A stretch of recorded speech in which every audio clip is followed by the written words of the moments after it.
Les ondes de Limo. Osez la curiosité pour votre bien.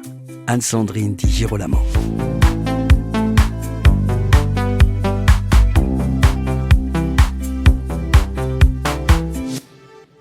En direct des plénières associées de Finance Conseil, j'ai le plaisir de recevoir Sophie Auton, directrice générale adjointe. Nous allons revenir ensemble sur les évolutions du groupe et son modèle coopératif et nous ferons également un point sur le marché du crédit immobilier national à quelques jours de l'été. Bonjour Sophie Auton. Bonjour Anne-Sandrine. 2025, c'est une année très riche pour Finance Conseil qui réunit ici à Lille ses associés. Quelles sont les nouvelles chez Finance Conseil ?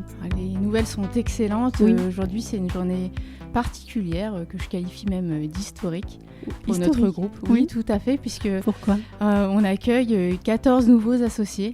Donc pour nous, c'est très important parce que c'est la preuve qu'on fait vivre ce modèle coopératif. Ce n'est pas qu'un symbole qu'on affiche, c'est vraiment ce qui a constitué le groupe depuis le début. C'est ce qui fait le sens de l'histoire de ce groupe.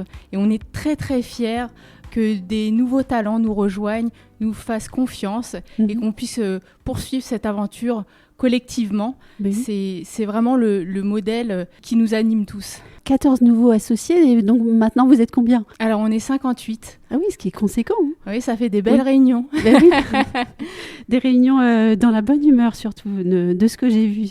Effectivement. Oui. Et vous parliez tout à l'heure du modèle coopératif. Cette dynamique d'arrivée de nouveaux associés, est-ce que c'est selon vous le signe aussi que ce modèle, en fait, il tient ses promesses ? Tout à fait. Oui. C'est un modèle qu'on nourrit chaque jour. On est très fiers parce que nos nouveaux associés nous cooptent de nouveaux associés, voilà, des salariés, où il y a aussi d'autres courtiers qui œuvraient sous d'autres enseignes en tant qu'indépendants et qui souhaitent nous rejoindre. Donc on tient nos promesses dans un marché du courtage qui se concentre depuis 2015 avec une financiarisation très forte. Donc nous, on a pris un peu le contre-pied de cette façon de fonctionner.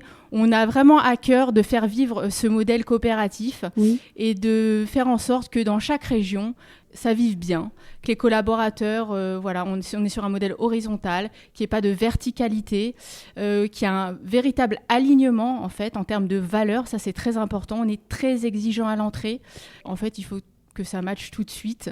Sinon, on peut pas, ça ne fonctionne pas. C'est ce qui fait que le modèle perdure, parce que effectivement, si on intégrait des gens qui nous ressemblaient pas, forcément, ça se déliterait. Donc ça, c'est un modèle atypique.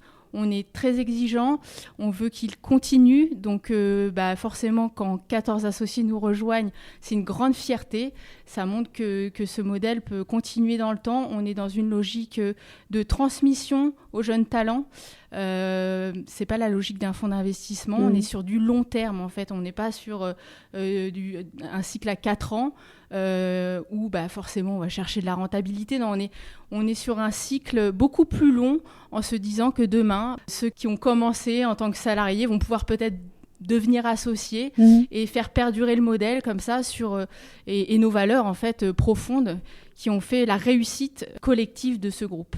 Tout à l'heure, vous évoquiez les valeurs. Alors, quelles sont les valeurs de Finance Conseil ? Les valeurs de Finance Conseil, comme je vous l'ai dit, on fonctionne de manière horizontale, donc c'est de manière collective. C'est beaucoup d'humain, c'est de l'échange. Le modèle coopératif, on prend du temps en fait pour échanger. On ne décide pas de là-haut, de manière verticale, c'est comme ça. On fait des groupes de travail et puis on mutualise les forces. C'est l'intelligence collective qui nous fait grandir tous et c'est comme ça qu'on bâtit notre stratégie. Et ça fait une différence considérable par rapport à nos confrères qui fonctionnent sur un modèle un peu différent. Nous, on a vraiment à cœur de se nourrir des idées de chacun, de les partager. Alors du coup, effectivement, le processus, dans la création d'une idée, on mutualise, on fait des groupes de travail, après on confronte les points de vue de chacun et puis finalement, on en ressort le meilleur. Donc c'est peut-être plus long, mais on embarque tout le monde, puisque ensuite, forcément, quand on a participé à cette stratégie, à la co-construction de cette stratégie, forcément, on arrive davantage à emmener tout le monde. et on arrive à un alignement parfait en fait. Bah oui. Et alors 14 nouveaux associés.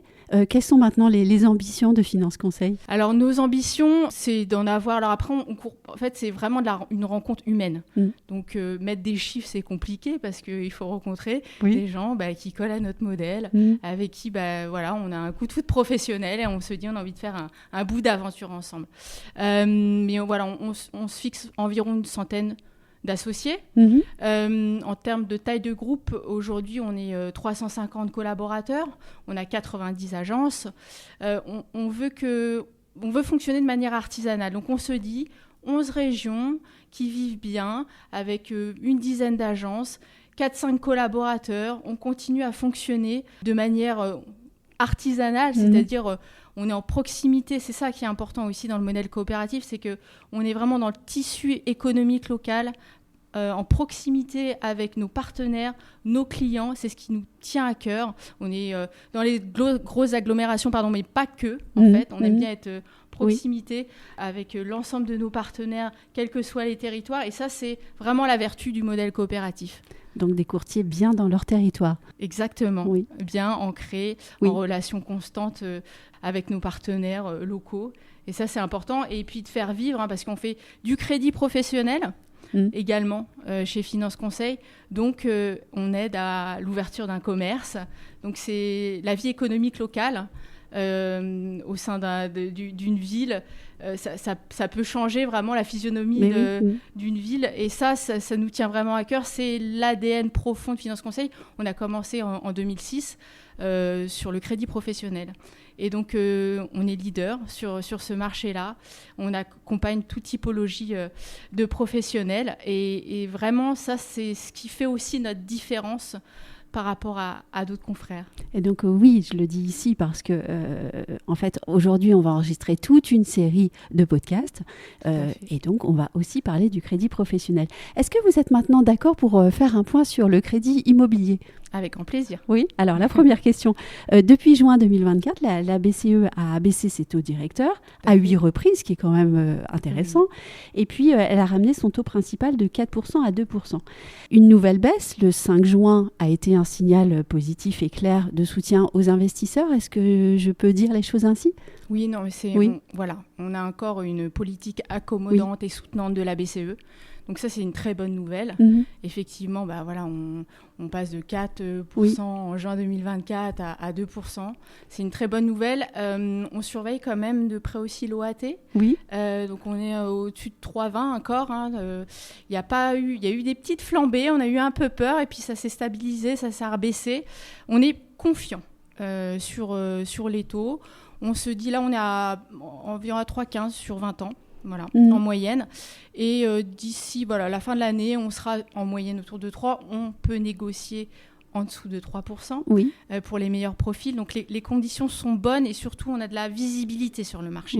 C'est qu'on n'est pas sur des hausses, la stabilité. Et donc, la stabilité donne de la visibilité pour nos emprunteurs. Quant aux banques, est-ce qu'elles poursuivent maintenant leur politique d'ouverture au crédit ? Effectivement, les banques ça c'est important aussi. Alors, elles sont vraiment en soutien des emprunteurs, à nos côtés. Elles créent des produits spécifiques pour accompagner les emprunteurs, particulièrement les primo-accédants, sur la rénovation énergétique. Donc ça, c'est vrai qu'on est très satisfait de nos relations avec les partenaires et nos partenaires pallient un petit peu parfois à ce qui pêche en fait pour accompagner l'emprunteur avec des règles restrictives. On connaît les normes HSF, foisonnantes. Eh bien, les partenaires bancaires vraiment mettent toute leur énergie à nos côtés pour accompagner les emprunteurs. Elles sont aussi en quête de part de marché, très clairement. On a des écarts de taux qui peuvent être important. On l'a eu surtout en début d'année. On a eu des partenaires qui ont été assez agressifs sur le marché. Et donc, globalement, tous les partenaires ont atteint leurs objectifs. Mais voilà, certaines ont perdu un peu en part de marché. Donc, il y a quand même une négociation en ce moment, ce qui n'était pas forcément le cas d'autres années. Et c'est aussi pour ça que c'est intéressant d'aller voir un courtier, puisque le panel d'offres est très riche et qu'il faut vraiment de la technicité et une approche 360 degrés pour être le mieux accompagné et puis obtenir la meilleure offre possible sur le marché. Et on reparlera de cette approche 360 au cours des différents podcasts qu'on va enregistrer. Tout Donc, je vous entends, vous êtes extrêmement confiante en fait pour le futur. Oui, on est très confiant. On projette 138 milliards d'euros de crédits distribués hors renégociation et rachat contre 118 l'année dernière. Donc un marché qui reprend de la vie. Et ça, pour nous, c'est important. On le ressent chez nos partenaires agents immobiliers qui enregistrent plus 10, plus 15%. On le ressent encore plus fortement dans le courtage, parce que nous, on affiche plus 40%. Donc, je pense que les emprunteurs, dans des moments compliqués, ont compris qu'il fallait s'adresser à un courtier parce qu'on avait ce niveau d'expertise et de technicité, sans compter le gain de temps, effectivement. Donc, je suis vraiment confiante à la fois pour le marché de l'immobilier, le marché de la distribution de crédit et le marché du courtage qui, même dans des moments compliqués, en fait, a su non seulement résister, mais en plus gagner en part de marché et à gagner la confiance des emprunteurs. La fameuse valeur du conseil. Effectivement. Merci beaucoup Sophie Autongue, c'est toujours un plaisir de vous entendre. Et puis à vous toutes et tous qui nous écoutez, à très vite pour un nouvel épisode. Merci beaucoup Anne-Sandrine, à bientôt.